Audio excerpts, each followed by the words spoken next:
Bonjour à tous, bienvenue. Vous regardez Business Matin sur Business 24 Africa. Je suis très ravie de vous présenter ce nouveau numéro qui va aborder la question de l'accès à l'information d'intérêt public. Notre invité de ce jour est Abraham Adeni Yoruba, président de l'Action pour la protection des droits de l'homme, APDH. Bonsoir. Bonsoir, madame. Merci d'avoir répondu à notre invitation. Tout le plaisir est pour nous. Je vous en prie.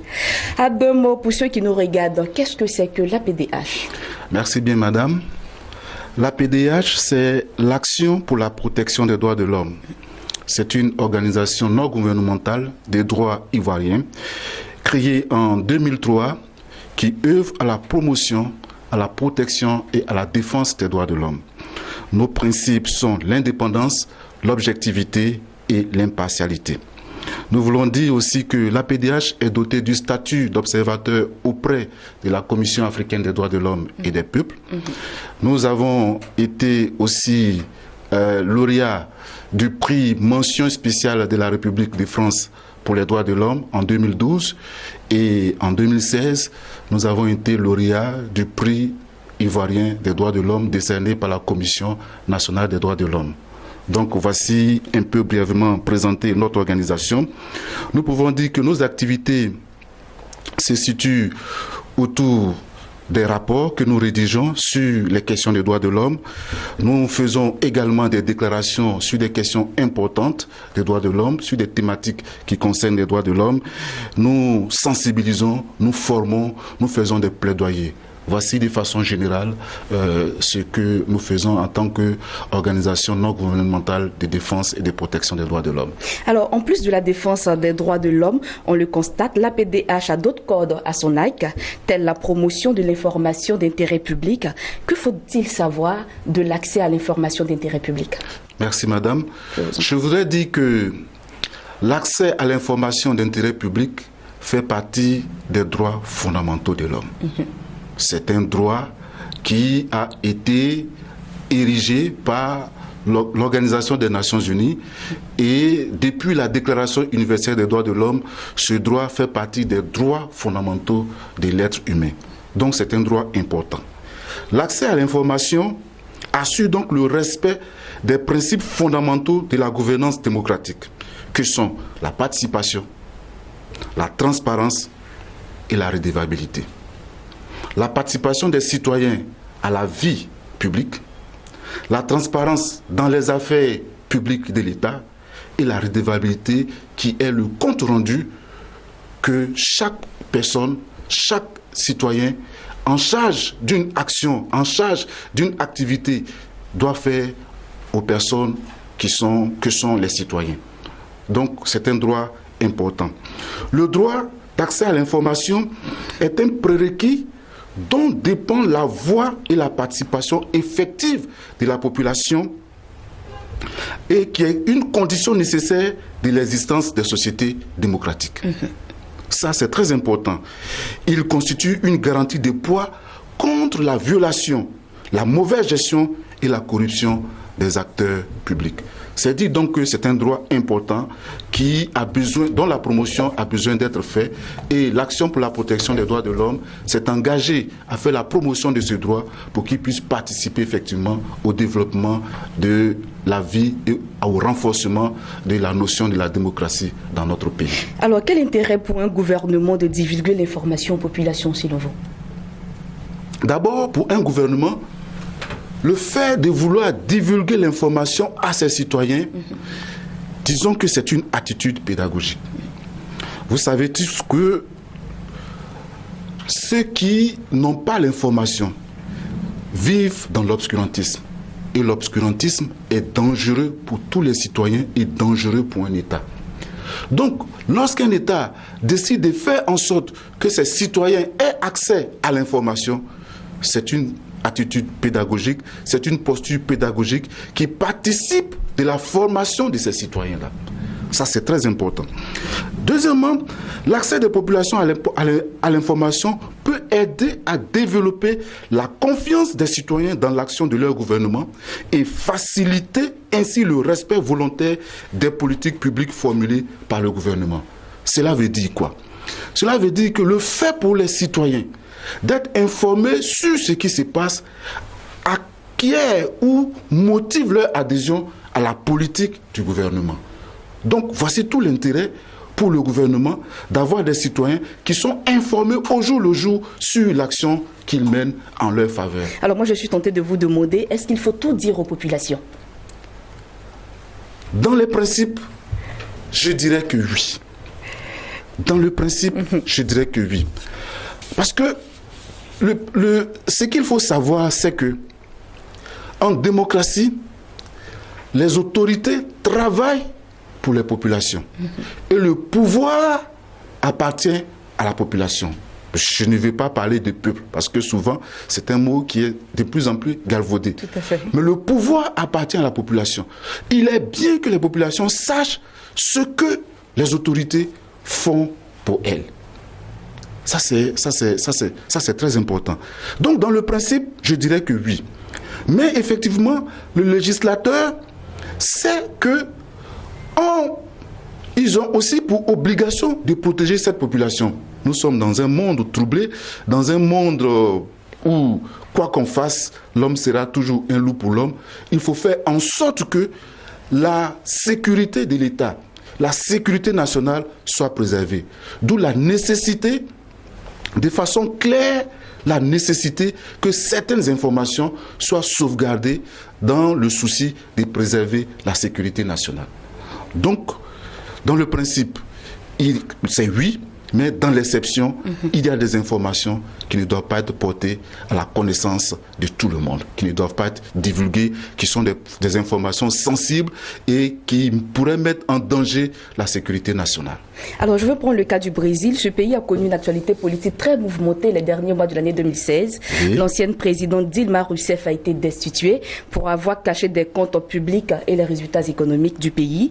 Quel commentaire faites-vous de cette destitution, N'est-ce pas une décision assez sévère? Bien, pour répondre à cette question, je ne suis pas brésilien, mais nous avons quand même suivi un peu cet épisode.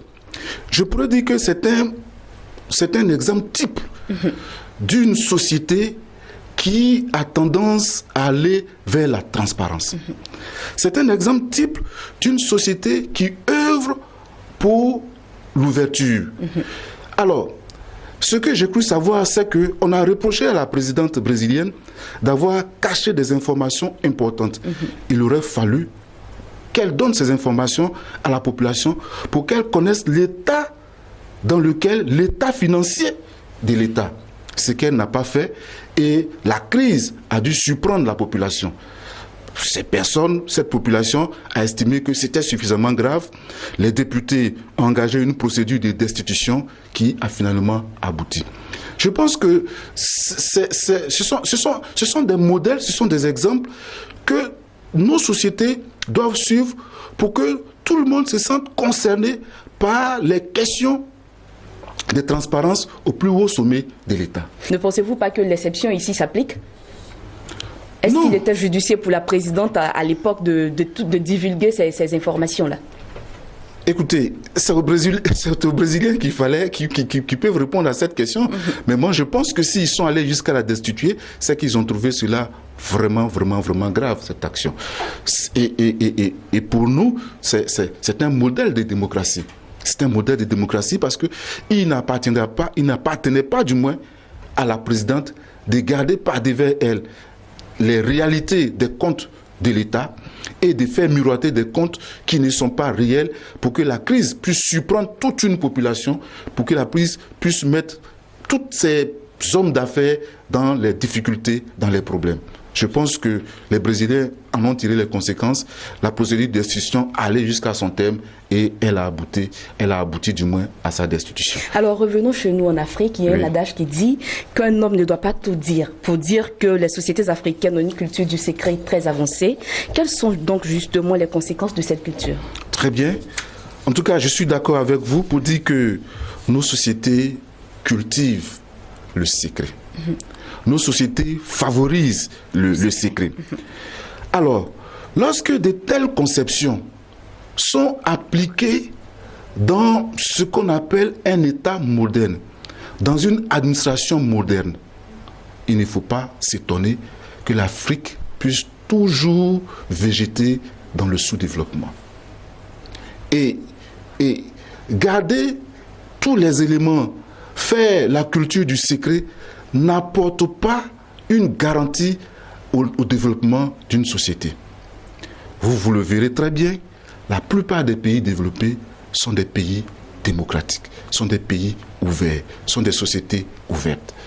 Et nous pensons qu'il y a des pans de la culture africaine qui sont très bien, qui peuvent nous servir, mais ce genre de culture, je pense qu'elles sont nocives pour notre démocratie, elles sont nocives pour nos États. Et c'est d'ailleurs la raison pour laquelle l'APDH a pour programme de lutter pour une société ouverte, pour une société transparente. Donc pour que toutes les personnes, toutes les populations aient accès à l'information, je dis bien d'intérêt public. Alors on parle de plus en plus de corruption. En quoi est-ce que l'accès à l'information pour tous contribue à la lutte contre la corruption dans nos États? Très bien. Comme vous le savez, madame, la corruption a impérativement besoin d'une atmosphère de secret pour s'épanouir. Aussi bien dans l'administration que dans la vie de tous les jours. La corruption profite d'une atmosphère de secret. Alors, lorsque, par exemple, des règles de procédure dans une administration ne sont pas clairement définies et portées à la connaissance des usagers, lorsque, par exemple, des mots d'usage ne sont pas divulgués, il y a tout le loisir est donné à l'agent de faire croire ce qui n'existe pas. Je prends un exemple banal, il y en a plusieurs. Je veux construire une maison, je ne connais pas les procédures, je ne sais pas ce qu'il faut faire parce que ces procédures ne sont pas divulguées. Le premier agent que je trouve est capable de me faire payer ce qui n'était pas prévu, mais parce que je ne sais pas. Donc en cela, l'accès à l'information lutte contre la corruption. Et ça, c'est important. Il faut que nos administrations apprennent à divulguer les informations dont le peuple a besoin pour son épanouissement. Et c'est là notre combat. Alors vous qui êtes un partisan de la liberté d'expression, alors quel message en tant que APDH souhaitez-vous véhiculer à travers votre programme de promotion à l'accès à l'information d'intérêt public? Bien, l'APDH veut donner le message selon lequel le droit à l'information est un droit fondamental. C'est-à-dire un droit qui est lié à l'épanouissement de l'être même. C'est un droit important. Et pour nous, notre slogan, c'est « Zéro silence sur l'information d'intérêt public ». Et nous pensons que le gouvernement l'a si bien compris qu'il a pris en 2013 cette loi relative à l'accès à l'information d'intérêt public. Et nous nous sommes engagés à faire la promotion de cette loi. Parce qu'une loi n'est efficace que lorsqu'elle peut servir effectivement à la population.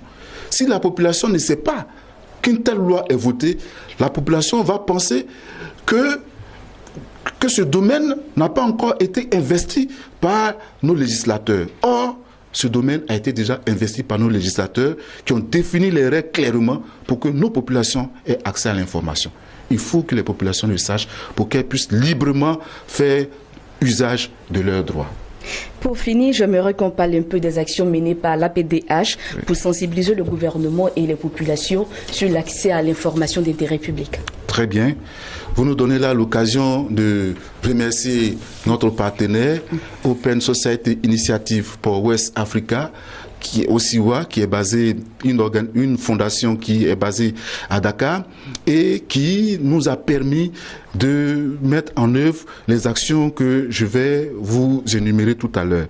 Il faut dire que l'APDH a comme action mené des actions de formation, des actions de sensibilisation, des actions de plaidoyer et des actions de divulgation de la loi. Les actions de formation, nous avons formé et renforcé les capacités de la société civile par rapport, relativement du moins, à la loi sur l'accès à l'information d'intérêt public. Nous avons fait animer une formation de haut niveau pour les commissaires qui anime la commission d'accès à l'information d'intérêt public, ici même à Abidjan, pour leur donner les outils nécessaires à mener à bien leurs activités. Nous avons animé des conférences à l'endroit des femmes, des jeunes, des travailleurs. Nous avons formé aussi les journalistes qui doivent travailler en ayant accès librement à l'information. Donc toutes ces actions, nous les avons menées effectivement pour que toutes ces personnes connaissent leurs droits et sachent qu'il y a une loi désormais qui leur permet d'avoir accès librement à l'information d'intérêt public. J'insiste dessus parce que c'est différent, à l'information d'intérêt public. Donc, nous allons continuer sur cet élan. L'année prochaine, nous allons continuer à parcourir les villes, continuer à parcourir les hameaux. Cette loi a été traduite en 4 langues ivoiriennes, notamment en Djoula, en Bété, en Koulango et en Baoulé. Et avec l'aide des radios de proximité, les personnes ont pu écouter les éléments essentiels.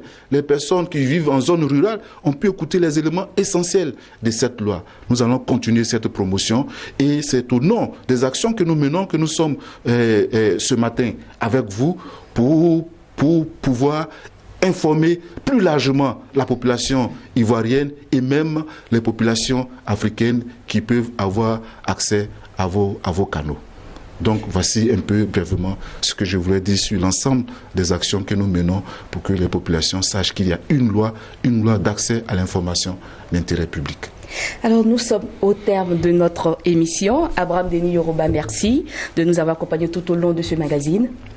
C'est nous qui vous remercions de nous avoir donné l'opportunité de parler d'une thématique qui nous passionne, d'une thématique qui est fondamentale pour les droits de l'homme, d'une thématique qui permet le développement et qui permet l'épanouissement d'une société démocratique. C'est nous qui vous remercions. Merci à vous. Merci beaucoup. Alors, nous étions avec Abraham Denis Yoruba, président de l'Action pour la protection des droits de l'homme APDH. Avec lui, nous parlions de l'accès à l'information d'intérêt public. Merci à vous de nous avoir suivis. Je vous retrouve la semaine prochaine pour un nouveau numéro. D'ici là, portez-vous bien.